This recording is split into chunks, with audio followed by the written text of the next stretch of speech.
கர்த்தருடைய பரிசுத்த நாமம் மகிமைப்படுவதாக. இது ஆசீர்வதிக்கப்பட்டதான நல்ல காலை வேளையிலே அருளை துளிகளின் மூலமாக உங்களை சந்திப்பதிலே நான் மிக்க மகிழ்ச்சி உள்ளவனாக இருக்கிறேன்.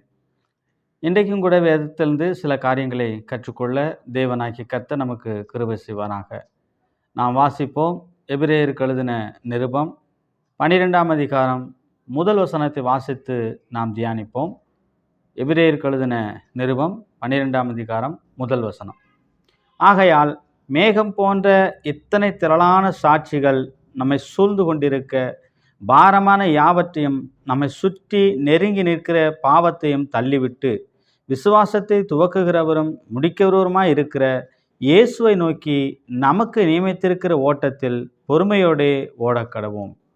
பிரியமானவர்களே, இந்த எபிரேயருக்கு எழுதின ஆசிரியர் யாரை குறித்து எப்படி எழுதுகிறார் என்று சொல்லி நாம் பார்க்கும் பொழுது, அன்றைய நாட்களிலே உபத்திரவத்திலே, வேதனையிலே, கஷ்டங்களிலே காணப்பட்டதான தேவ பிள்ளைகளுக்கும் அவர் எழுதினார்.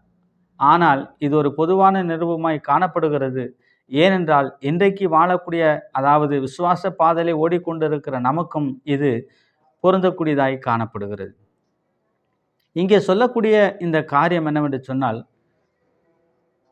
மேகம் போன்ற திரளான சாட்சிகள் நம்மை சூழ்ந்து நிற்கிறார்கள் என்று அவர் ஆரம்பிக்கிறார். அப்படியானால் அந்த மேகம் போன்ற திரளான சாட்சிகளை குறித்து அவர் சொல்ல வருகிற காரியம் என்னவென்று சொன்னால், 11ஆம் அதிகாரத்திலே சொல்லப்பட்டதான விசுவாச வீரர்களின் பட்டியலை குறித்து அவர் சொல்லுகிறார். இவர்கள்தான் மேகம் போன்ற திரளான சாட்சிகளாய் இருக்கிறார்கள். ஆகவே இவர்களை குறித்து ஏன் அவர் இங்கே அதை பயன்படுத்துகிறார் என்று சொன்னால், முக்கியமாக விசுவாச பாதையிலே ஓடிக்கொண்டிருக்க நாம் பலவிதமான போராட்டங்களை சந்தித்து கொண்டிருக்கிறோம். அதே நேரத்திலே கஷ்டங்களை அனுபவிக்கிறோம். நமக்கும் பலவிதமான நெருக்கங்கள் உண்டு. ஆனால் நாம் அவைகளை மாத்திரமே மையமாக பார்த்து சோர்ந்து போய்விடக்கூடாது என்பதற்காகவும், அவைகளிலிருந்து மேற்கொண்டு நாம் என்ன செய்ய வேண்டும்? விசுவாசத்திலே நடைபோட வேண்டும், அல்லது விசுவாசத்திலே ஓட வேண்டும். அப்படியானால் நமக்கு முன்னே ஓடின ஒரு சிலரை இவர் ஞாபகப்படுத்துகிறார். விசுவாச வீரர்களை ஞாபகப்படுத்துகிறார். இவர்களும் விசுவாசத்திலே வெற்றி பெற்றார்கள். எப்படி? அவர்களுக்கும் போராட்டம் இருந்தது, அவர்களுக்கும் பிரச்சனைகள் இருந்தது, அவர்களுக்கும் பலவிதமான நெருக்கங்கள் இருந்தது. ஆனாலும் அத்தனைக்கு மத்தியிலும் கூட ஆண்டவராய் இயேசு கிறிஸ்து தனக்கு கொடுக்கப்பட்டதான அந்த ஓட்டத்திலே, அல்லது தேவன் கொடுத்த ஓட்டத்திலே அவர்கள் என்ன செய்தார்கள் என்று சொன்னால், பொறுமையோடு ஓடினார்கள், வெற்றி பெற்றார்கள். போராட்டம் இல்லாமல் அவர்கள் வெற்றி பெறவில்லை, அவர்களுக்கு பாடுகள் இல்லாமல் வெற்றி பெறவில்லை, அத்தனையும் தாண்டித்தான் வெற்றி பெற்றார்கள். ஆகவே மேகம் போன்ற சாட்சிகள் நமக்கு முன்பாக இவர்கள் போயிருக்கிறபடினாலே, நாமும் நமக்கு நியமிக்கப்பட்டிருக்கிற ஓட்டத்திலே ஓடுவதற்கு நமக்கு ஒரு முன்னோடிகளாய் அவர்கள் காணப்படுகிறார்கள். பிரியமானவர்களே, சோதனைகளை கண்டு அல்லது பாடுகளை கண்டு நாம் சோர்ந்து போகாதபடிக்கு முன்னேறக்கூடியவர்களாக இருக்கிறோம் என்பதை மாத்திரம் மனதிலே வைத்து, இந்த விசுவாச வீரர்களை நாம் பார்த்து நாம் என்ன செய்ய வேண்டும்? கர்த்தர் நமக்கு கொடுத்த ஓட்டத்திலே பொறுமையோடு ஓடினால் நிச்சயமாக நாம் என்ன செய்ய முடியும்? ஜெயிக்க முடியும். மாத்திரமல்ல, 11ஆம் அதிகாரத்தினுடைய 38ஆம் வசனம் சொல்லுகிறது. 11ஆம் அதிகாரம் 38ஆம் வசனம். உலகம் அவர்களுக்கு பாத்திரமாய் இருக்கவில்லை. அவர்கள் வனாந்தரங்களிலேயும் மலைகளிலேயும் குகைகளிலேயும் பூமியின் வெடிப்புகளிலேயும் சிதறண்டு அலைந்தார்கள். உலகம் அவர்களுக்கு நிச்சயமாக பாத்திரமாய் காணப்படவில்லை. இத்தனை நெருக்கங்களுக்கு மத்தியிலே தான் அவர்கள் என்ன செய்தார்கள் என்று சொன்னால், அவர்கள் வாழ்ந்தார்கள். விசுவாசத்தை விட்டுவிடவில்லை. விசுவாசத்தை உறுதியாக பிடித்து கொண்டார்கள்.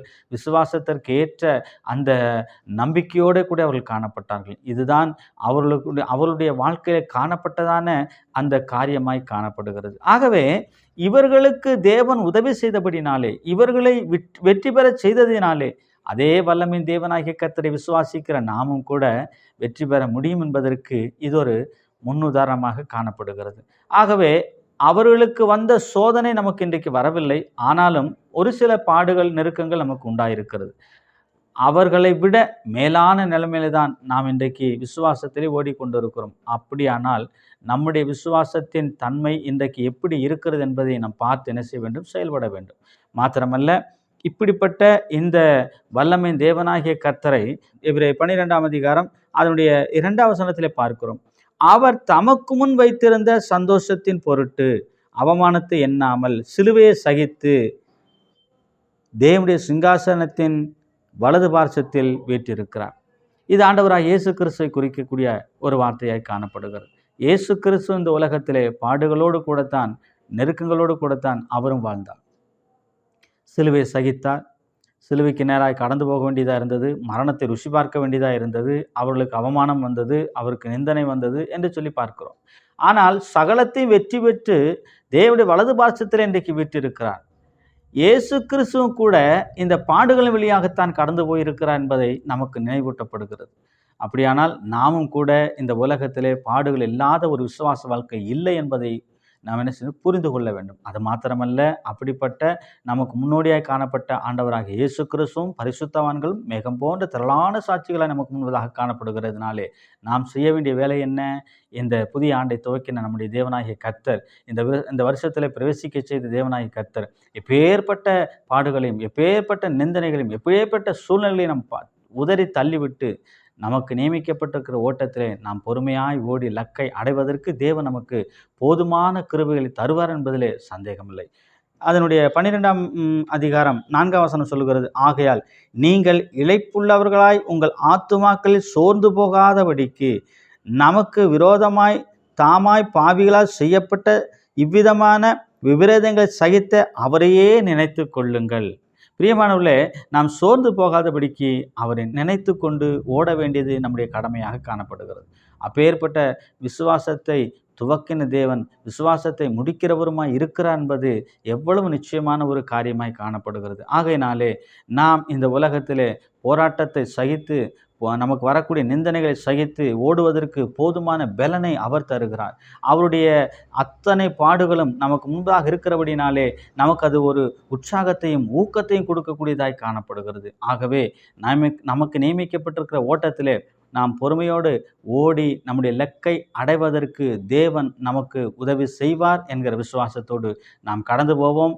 அப்பேற்பட்ட விசுவாசத்துக்குள்ளாக நிலைத்திருப்போம். அப்படிப்பட்ட விசுவாசத்தை காத்துக்கொள்வோம். தேவன் உங்களுக்கும் எனக்கும் கிருபை செய்வாராக. ஆமென்.